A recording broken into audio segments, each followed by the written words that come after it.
Do you remember your sex education? Was it helpful to you? Was it filled with scientific information rather than real, practical advice? I'm Diggory and this is The Real Sex Education. Each week, I'll be joined by a guest. We'll impart our own sex wisdom, ask our own sex questions, and we'll go over all the things they don't teach you in school.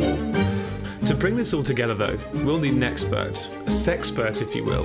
But the only sex and relationship therapist I know is my mum. Hello, Mum. Hello, Diggs.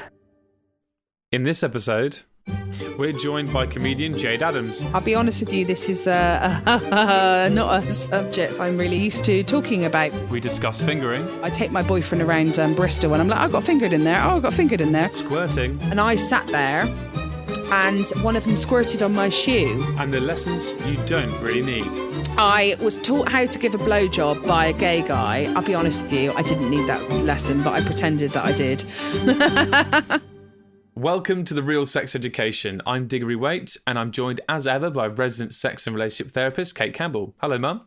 Hello, Diggs. We have another great interview today. This time it's with comedian Jayde Adams. We talk about a whole load of things, but sexual confidence is a big theme throughout. Yeah, it's really timely, actually, because one thing I've been noticing a lot with clients is that an awful lot of the single ones have been saying that they're losing their sexual confidence, that they've actually lost their sexual confidence during lockdown.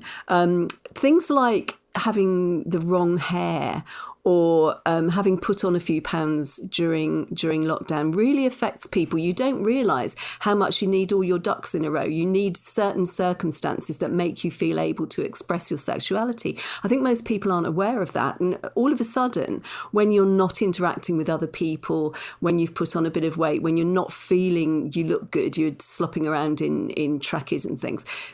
Many of us feel, well, they've lost it and they've lost their mojo. And some people are saying, I don't know when I'll be ready to have another relationship.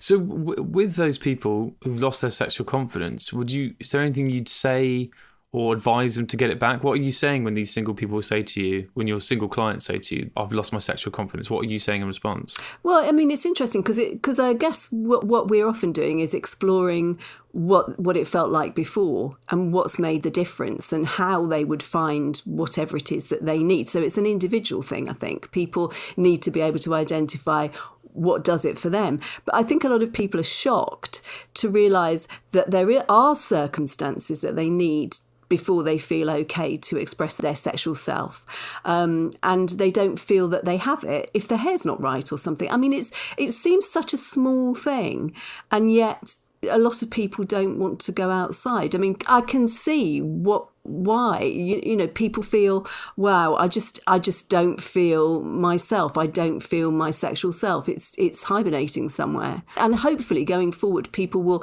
have discovered what they need, and that will stand them in good stead for the future. They'll be able to think, okay, I'm gonna, if I get my hair done, I'm gonna feel really good about myself. Well, some of you will have noticed there that I asked Mum a question, a sex therapist a question, and you can do the very same. Later on in the show, at the end, when we open up our mailbox, you can have your questions answered by Kate, a real sex and relationships therapist. You just have to send your questions into podcasts@hatchick.com. That's Hatchick with 2 T's.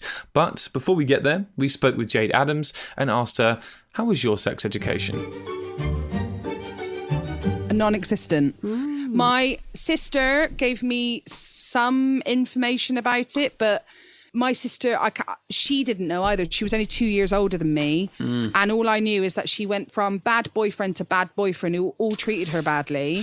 And basically there was a lot of fingering that went on during the 90s. Loads of fingering. That was basically the 90s. And for me as well, I take my boyfriend around Bristol and I'm like, I got fingered in there. Oh, I got fingered in there. There's an NCP car park opposite the Bristol Beer Cellar that's had a lot of action from me. But I feel like whatever sex education I had, I learned nothing about being a woman and consent. Never learned about being able to tell someone about what I want and all of that. So I basically have had to learn on the job. Basically, not that it's a job. I'm not a sex worker. But yeah. But what sort of thing then do you wish you'd been taught during your sex education? I wish a woman would have stood in front of a group of girls and told them how to orgasm. I wish someone, I wish we'd had a class where it was all girls and there was a woman and she came in and she told us all how to come.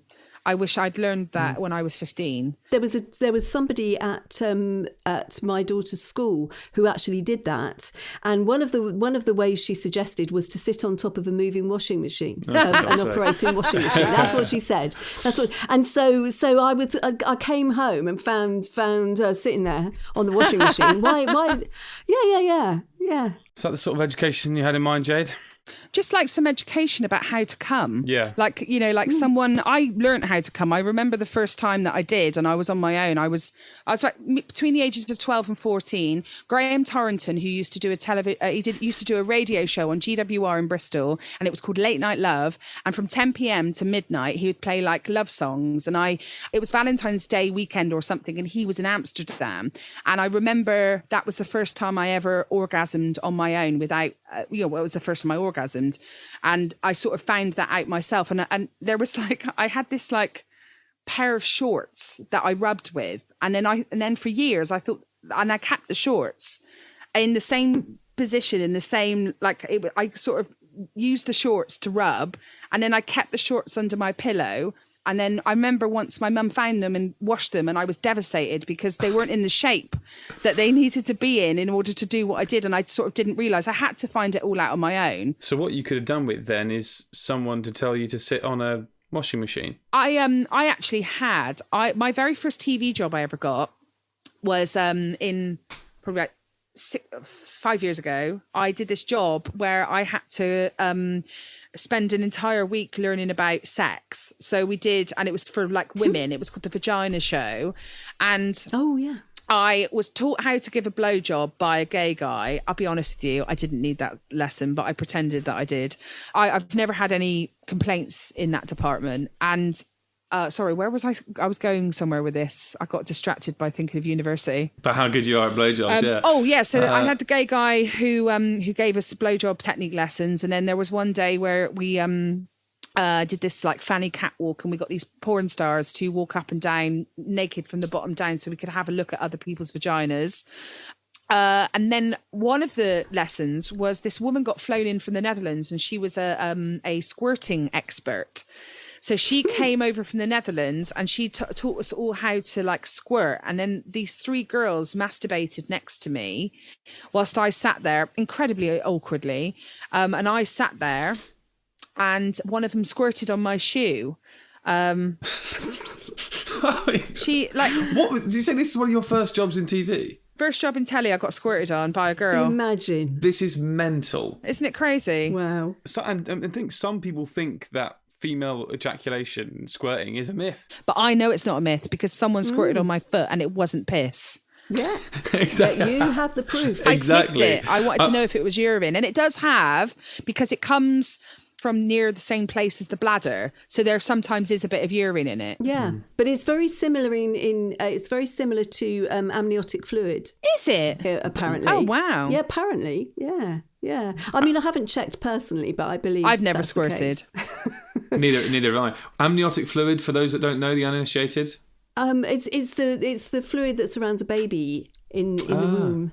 Yes. But she told me, I didn't know this, but she told me that the clitoris isn't just that you can see of the clitoris is 2% of how big the clitoris is. So the clitoris goes all the way back to the back of the vaginal canal, which I didn't know, and actually makes a lot of sense actually, because I can feel stuff down there, but I didn't the clitoris apparently is about, it's huge. Yeah. The girls don't know that. Isn't there a theory that the back end of the clitoris is the G spot as well? Yeah. So that's what you're still simulating the clitoris in that sense. Yeah, that's right. But normally, not everyone has that sort of. It's an area of nerve endings, of clitoral nerve endings, and it's sort of that feed back to the clitoris. And for some people, they're not there. They're in a different place. But so that's why it's so controversial.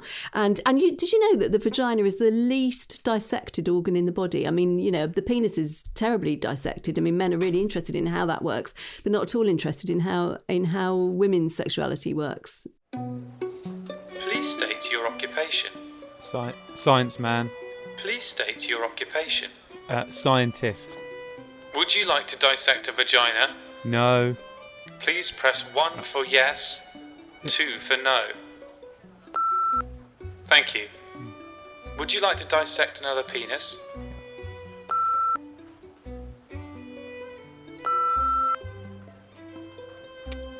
Yes. Please press 1 for yes, or 2 for no. Thank you.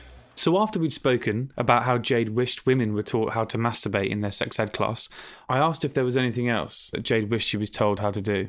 Instructing another person or having the confidence to say, hey, I don't like that. How about this? Yeah. You know, men and women and other people, the having sexual confidence is hard because it's such a vulnerable thing as well. Exactly, it is such a vulnerable thing, and that's what a lot of sex therapy is about. Just simply getting people to be able to share what they want and share what they like. And I think women are particularly difficult because what they like one minute isn't what they like the next minute.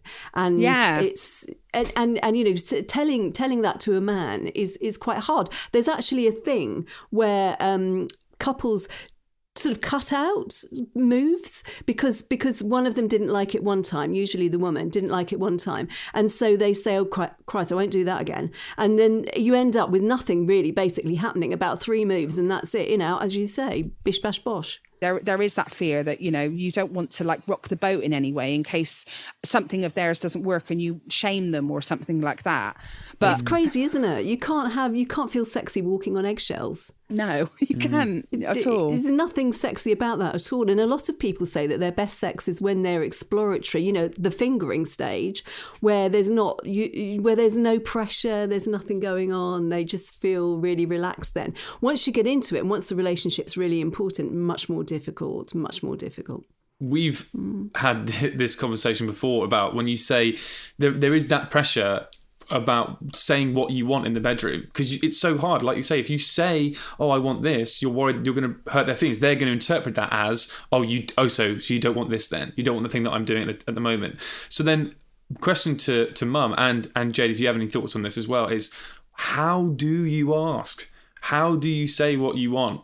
I love it when you whatever, rather than don't do that. I mean, one of the things that we do in sex therapy quite often is to stop couples from talking to one another during what are actually touching exercises and become sexual exercises.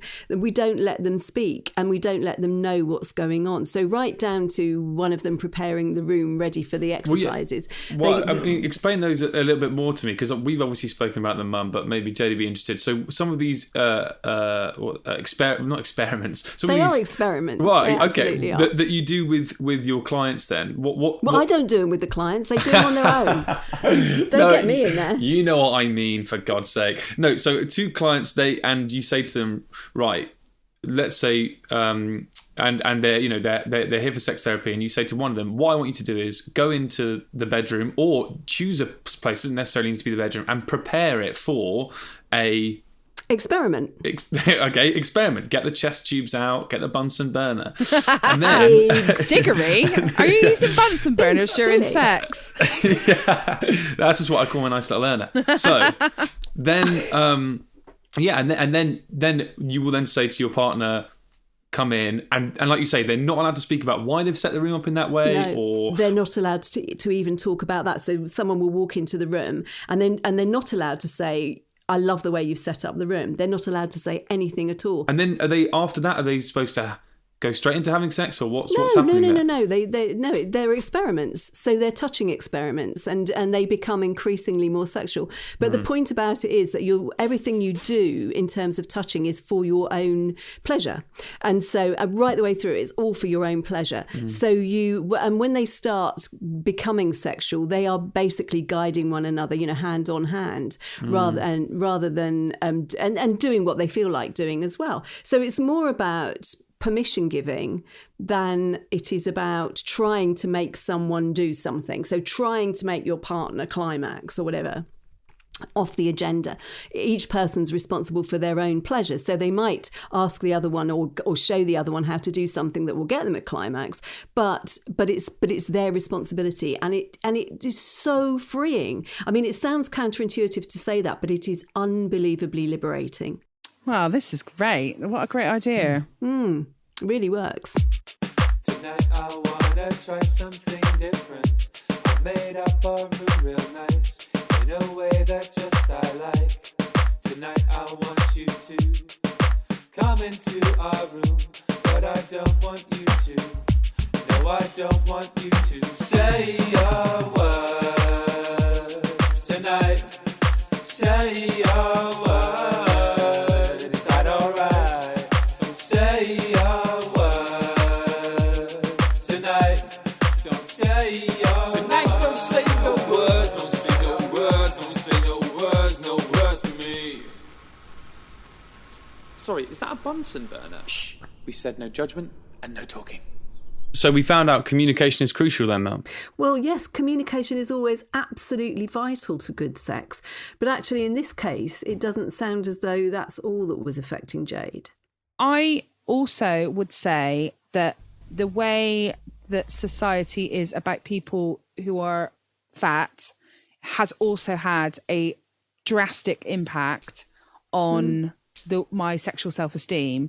So there's nothing apart from My Big Fat Diary had a sort of sexual scene with a fat person in it and a hot boy, which was great. And I was really shocked. It was like shocking television to me that there was this fat girl. She was being fingered by her boyfriend who was really good looking. And he kept going like, I really fancy you. And she was like, oh no, you can't fancy me. Oh no. It's annoying that was the way response. That was the response to it.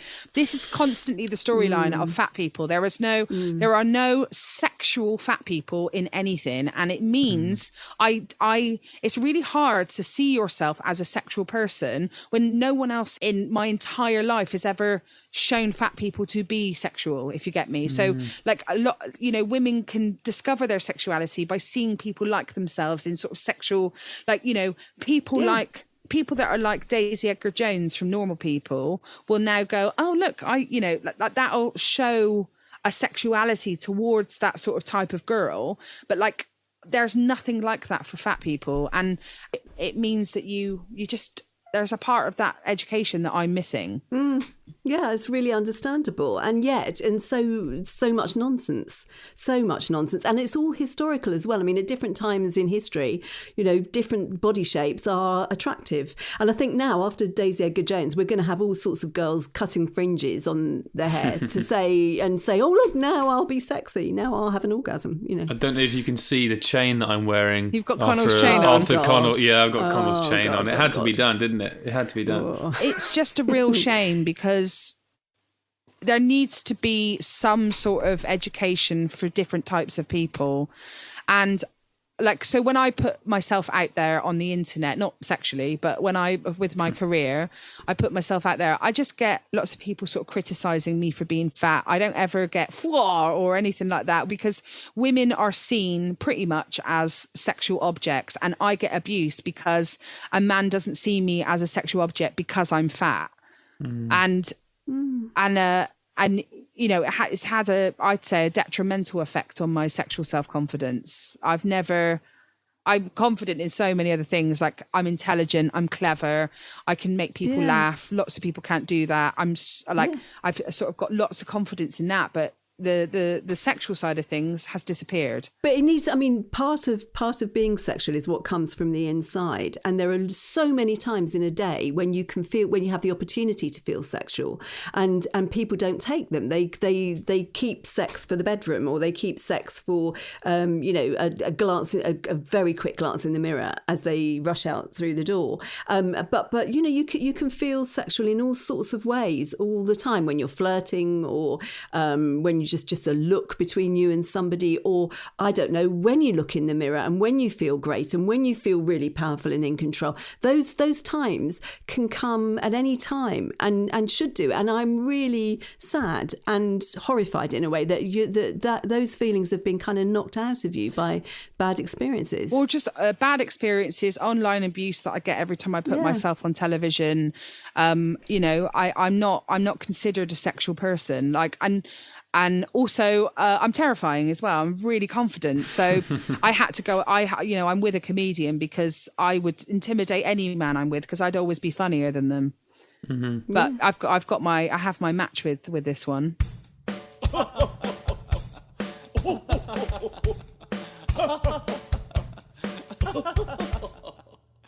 We make each other laugh. We should think about going out. Oh, we should. So, Jade, how often have you felt good about yourself when you've been having sex, and that rather than just participating, the tables have turned and you felt really in control? It was only a few times in my life I had sex with men where I didn't care about them. And like I was really dismissive of them. And like they came over and sort of serviced me and then I made them leave the house. It's not a sort of behaviour that I normally adopt, but I remember just feeling incredibly powerful about it, that I was totally in control of them. They wanted something, I wanted something, and then when they were done with that thing, I let them get out of the house. I remember walking into a house party once. I only turned up the house party to have sex with this guy, and I turned up, grabbed him, took him upstairs, had sex with him, and left.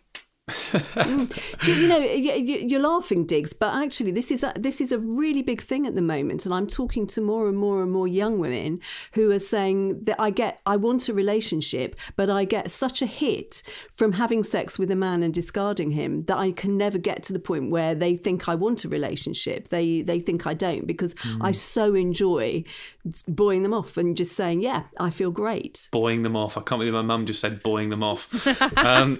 Sorry, Diggs. No, that's fascinating though. But then maybe talk me through that more so I understand it. In for many women, they feel powerless in a sexual context. Is that why in these situations they're like, well, now I'm the one in control? Or I would say that the more powerful I've become and the more confident I've become, the less sex I've wanted to have.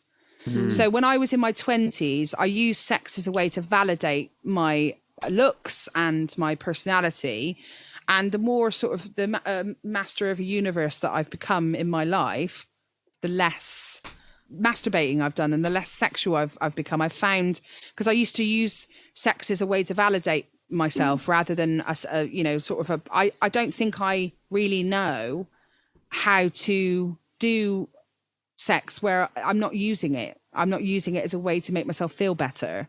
And I think that I'm probably not on my own with that sort of feeling as well. I have no doubt that you're not on your own. It's very, very, very common. Yeah, I've had some sexual partners in the past who have, sort of taken from me what they want without giving back to me. And it I at that time I sort of pushed those feelings away, but it definitely sort of made me very shy about asking what I want. Well, it's your sexual self-esteem, isn't it? Yeah. Basically. And no wonder that people want to feel powerful and use men when they've been through an experience like that. It's very forming. It affects the rest of your sex life. So, Jade, at this point in the show, we always ask, how was it for you, if you'll pardon the pun? What are you taking away? Yeah, I mean, I've been doing this anyway, but it's sort of really great to speak to someone who sort of positively reinforces things that I was already thinking. So like I have been in a situation where I'm having to try and find my sexuality again, because now I'm validated by my life and my choices that I've made, and I've got a great boyfriend. I'm not used to having sex where people aren't trying to hide it from other people, or I'm not used to having sort of a public relationship where someone loves me publicly. It's just not part of my so I'm sort of relearning stuff. So it's been really interesting listening to you discuss that actually this stuff is okay to it's again a sense of validation around some thoughts that I've been having about sex. But it's I could talk about this for ages. I've got so many questions about things. It's quite difficult to ask some of them when your boyfriend's sat on the sofa snoring, I'll be honest with you. Yeah. But it sounds great. It sounds as if you've come to a really fantastic place. Well done. I mean, it's wonderful. If men were as confident about talking about this as you, Diggory, a lot more women would be having orgasms. I'm not going to listen to that. I can't take that as I was going to say, I can't take that as an orgasm. I can't take that as a compliment, because Mum is sat right there. This feels so weird. Are you finding it hard getting straight guys to come on this podcast? No, I think. No. Well, no, Have you not got really, straight? No. I Why? was just wondering because my friend does another podcast called the Pleasure Podcast, and she was telling me they find it really hard to get straight guys to come on. Well, so far we haven't found any issues, but maybe we will. I just wondered. Maybe you should go on the Pleasure Podcast. Oh, I'd love to. It'd be great. Yeah. See, I'll put a good word in for you. Oh, brilliant. I think you're quite an anomaly, Diggory, especially sat next to your mum. Yeah, talking about this sort of thing. Yeah. You must make women really happy. Oh, God. Well, I'm going to make two women very happy by ending this podcast right here, right now. It's going on far too long. I will hear no more about that sort of thing. Jayde, thank you so much for coming. It's been fantastic. Thanks for having me. I've really enjoyed this. If you ever want me back on as well, I'd really love to come back on and do part 2. Oh, that'd be great. Wicked. Have a good one. And you guys, bye. Right. It's the mailbag. Send Cate your queries to podcasts@hatch.com. It's the mailbag. Send Cate your queries. Podcasts@hatch with 2 T's. Hello there, I have a query for Kate. I would like to know when the real sex education mailbag starts. The Real Sex Education mailbag starts right now. Thank you. So, now is the time in the show that we take a look into our mailbox. It's your chance to have your questions answered by an accredited sex and relationship therapist. If you have any queries for Kate, you can send them in via email to podcasts@hattrick.com. That's Hattrick with 2 T's. And don't worry, we'll keep your anonymity unless you say otherwise. So, let's take a look. From JL208, they say, I am having some sexual problems with my girlfriend, mainly associated with low libido, which we've discussed at length, and feel we could use some help. Would we be better speaking to a straight sex therapist or another gay therapist? How do we find the right therapist for us? It's interesting, isn't it? I guess you wouldn't have that dilemma in many ways. If you were just a straight couple, you wouldn't probably think about it, because actually sex therapists can work with anyone, in theory. But if you felt more comfortable with a gay therapist, then you look up pink therapies, Google pink therapies, and think pink therapists, and have a chat to them before you make a booking with them, and see who you feel comfortable with. And it may be that you feel just as comfortable with a straight therapist, or it may be that you want someone who's actually been through the same things as you. So it is a matter of trying people out. And sometimes, whether you have this particular dilemma or not, sometimes people try a few therapists before they find one that fits. And what are the criteria, do you think, for a therapist that fits you? Do you mean just in terms of that you feel comfortable to speak somebody to? that you feel comfortable to talk to and who you can trust? Because, I mean, particularly when you're talking about sexual and emotional issues, it's really important that you feel comfortable with the person you're working with. Yeah. Okay. We have another question here from Dio Golf 34, who says, I don't like the way other people touch my penis. It isn't arousing at all. I enjoy oral sex and intercourse, but just hate having my penis touched. Am I abnormal? No. I mean, there are lots of people who feel this way, and it's often when they've developed a particular masturbatory technique, which they're very fond of and which they know works for them. And then when somebody does something differently, they're put off. So I guess oral sex and intercourse haven't happened so often in this person's life, and so they haven't developed that aversion. So I think it's about going back to basics and trying being touched all over in other places, not just the genitals, and see what it feels like, and work, and so that you and your partner work the way up to genital touch, so that you gradually become more interested in that, and maybe show your partner what you like. I mean, it won't be the same as the way you do it, but it could be even more exciting as a result. Well, thank you for all your submissions to Kate. Again, if you'd like to put a query to Kate about anything sex or relationship related, or would just like to get in touch, we're podcasts@hattrick.com, Hattrick with 2 T's. A big thank you to Jayde Adams and Cate Campbell. Cheers, Mum. Cheers, Diggs. And see you next week for more sex. Education. That too. Bye. Bye. You've been listening to The Real Sex Education, which is hosted by Diggory Waite and Cate Campbell. The show is produced by Andy Goddard and Diggory Waite. The Real Sex Education is a Hattrick podcast. If you'd like to hear more podcasts by Hattrick, including Time Ghost with Alexander Armstrong and Ben Miller, just search Hattrick Podcasts on your podcast provider of choice. This podcast is based on the real-life relationship between the host Diggory Waite and his mother, accredited sex therapist Cate Campbell. The show is therefore inspired by, but otherwise unrelated to, the TV show Sex Education. But yes, Diggory does wish his co-host was Gillian Anderson.